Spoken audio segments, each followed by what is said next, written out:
సీతామహాలక్ష్మి గారు, అలాగే సొసైటీ అధ్యక్షులు హనుమంతరావు గారు, అలాగే మన లక్ష్మీదేవపల్లి మండల అధ్యక్షురాలు సోను గారు అనేది మర్చిపోయాను, మన బంగారు, అలాగే అందరికీ పేరు పేరున నమస్కారం. వాస్తవంగా చాలా ఒత్తిడిలో ప్రోగ్రాములలో తిరుగుతూ ఉన్నాము. అందువల్ల మీకు కొద్దిగా లేట్ అయింది.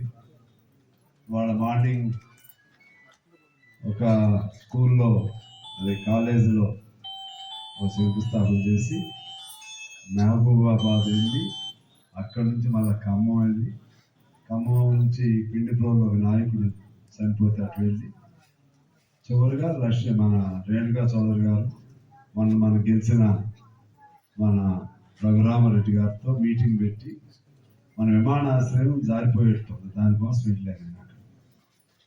వెళ్ళి ఆ ఎంపీలు ఇద్దరు ఒత్తిడి పెట్టాలని చెప్పి ఆ లెటర్లన్నీ మళ్ళీ లెటర్లు కొట్టించి అంతకుముందే రేవంత్ రెడ్డి గారిని అడిగితే వరంగల్కి మీకు మధ్యలో పెడతామన్నా అన్నారు. మధ్య అయితే ఉపయోగం ఉండదని చెప్పారు.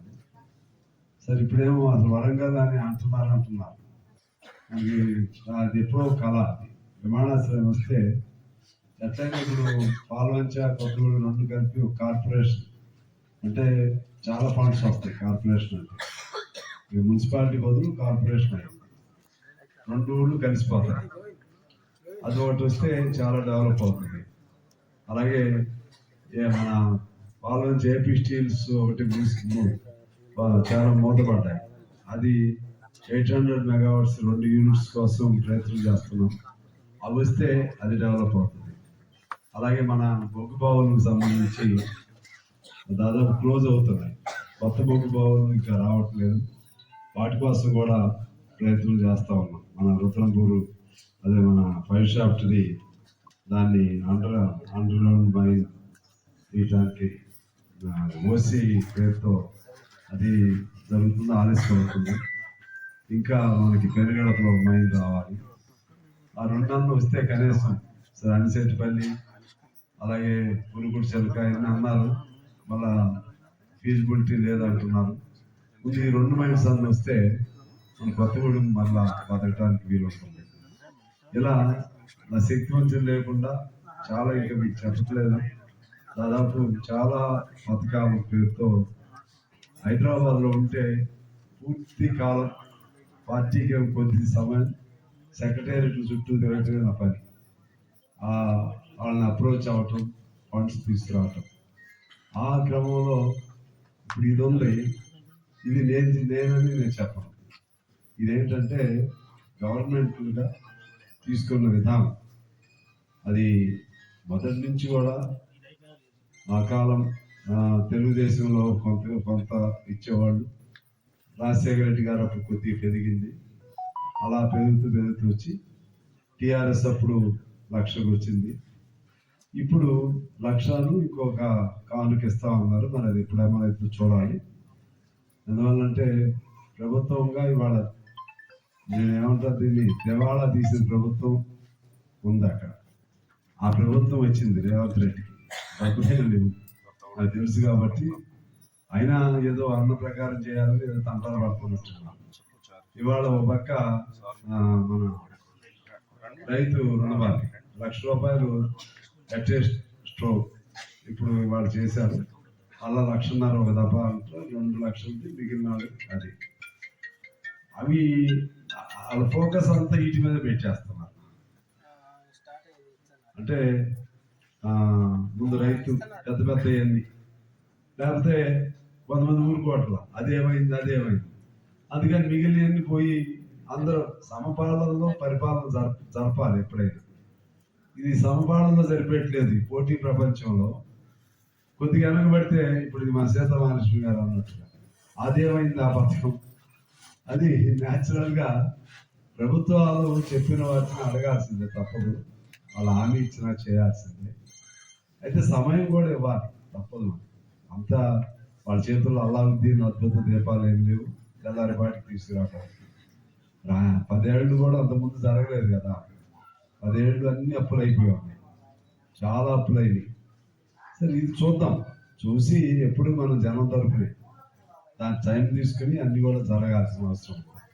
అందువలన ఈ కళ్యాణ లక్ష్మి అనేది వస్తున్న పథకానికి ఎంఆర్ఓలు ఆ లెక్క అయితే వాళ్ళే అన్ని రాసేది. మేము ఇస్తున్నామని వాళ్ళు చెప్పాలి. నేను ఎమ్మెల్యేకి నేను ఇస్తున్నాను నేనైతే చెప్పను. మేమేంటే సంతకం నాదే కానీ సంతకం అయినా కూడా పద్ధతి ఏంటంటే అనుసంధానం మాత్రమే. ఏది దేవుడికి భక్తుడికి మధ్య పూజారి లాగా ప్రభుత్వానికి లబ్ధిదారులకి మధ్య ఎమ్మెల్యే అనేవాడు జాగ్రత్తగా నిజాయితీగా చేయటమే ఎమ్మెల్యే ధర్మం. వీటిల్లో మళ్ళా కమిషన్ కొట్టేసి, ఈ పెళ్లి కళ్యాణ లక్ష్మిలో కమిషన్ కొట్టేసి, దళిత బంధువుల్లో కమిషన్ కొట్టేసి, రేపు ఇల్లు వచ్చినప్పుడు ఇల్లు ఇవ్వటంలో కమిషన్ కొట్టేసి, అదేదో స్థలం వస్తే స్థలం ఇప్పించడంలో కమిషన్ కొట్టేసి, పెన్షన్లో ఇప్పించడానికి అందులో నుంచి కూడా ఏరుకు తినేవాళ్ళు కొంతమంది, రేషన్ కార్డులు ఇప్పిస్తూ ఏరుకు తినేవాళ్ళు కొంతమంది. అటువంటి అన్నీ చూసాం మనం.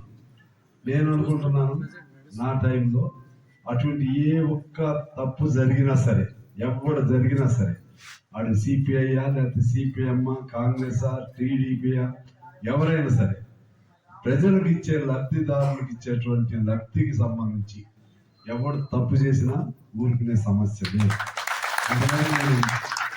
నేను చేయాల్సింది అది.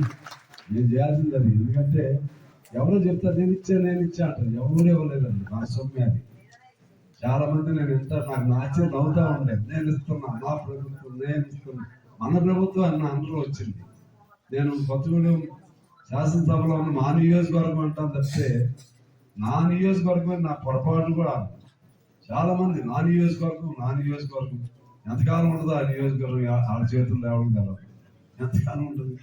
ఒకసారి గెలిపిస్తే ఉంటుంది, రెండోసారి ఓడిస్తే అప్పుడు నా నియోజకవర్గం, అది ఇంకోటి నియోజకవర్గం అయితే మన నియోజకవర్గం అనాలి. అందుకని మన ప్రభుత్వం అనాలి, మనము అనాలి. మనం అనే పదం తప్పించి నేను అని అంటే నీ తలకి ఎక్కడో ఎక్కినట్టు. పొగరు ఎక్కితే మళ్ళీ దించడానికి అందరూ ఇక్కడ రెడీగానే ఉంటారు. మీకు తెలియకుండానే దించేస్తారు. తెలియకుండానే ఒక్కొక్కడికి ఒక అసంతృప్తి ఉంటుంది. అసంతృప్తి అంతా కూడా గోడు కట్టుకుని చివరికి ఎప్పుడో బద్దలైంది. ఆ బద్దలైంది ఎప్పుడంటే ఎలక్షన్. మనకు అంత బాగానే ఉంటుంది. ఎవరికాడు మన కేసీఆర్ గారు కూడా ఓడిపోతామని ఆయనే అనుకోవాలి. వీళ్ళు కూడా మేము గెలుస్తామని వీళ్ళు కూడా పూర్తిగా అనుకోలేదు, కాంగ్రెస్ కూడా. అంటే ప్రజల మైండ్ మనం తక్కువ చేయకూడదు. నరేంద్ర మోడీ ఏం చేశాడు? అసలు ఆయన నాకు ఎదురు లేదు అనుకున్నాను. ప్రపంచంలో నేను పెద్ద నేతను అనుకున్నాను. ఏమన్నాడు? ఏ బార్ 400 का पार 400 की आपके बार అంటే ఈ దెబ్బ 400 సీట్లు పైన. 400 సీట్లు ఎలా అయిపోయి 200కి పార్ అయిపోయింది. ఇంకొద్దిగా ఉంటే ఓడిపోయేవాడు. అంటే ప్రజలు పిచ్చాళ్ళే కదా. నువ్వు రాముడి పేరు చెప్పినా, దేవుడి పేరు చెప్పినా, రాముడు ఆయన సొంతమా? ఎంతకాలం మోసం చేస్తారు? చివరికి నా ఉద్యోగం ఏంటి, నా జీవితం ఏంటి, నా బతుకు తెరువు ఏంటి, ఇవన్నీ ఆలోచన చేస్తారు. వాటికి సంబంధించి ప్రభుత్వం నీతిగా ఉందా, నిజాయితీగా ఉందా, ఇవన్నీ కూడా ఆలోచన చేస్తారు. ఆ విధంగా మనం ప్రజల్ని అమాయకులని. మరి ఇందిరాగాంధీ గారు ఒకప్పుడు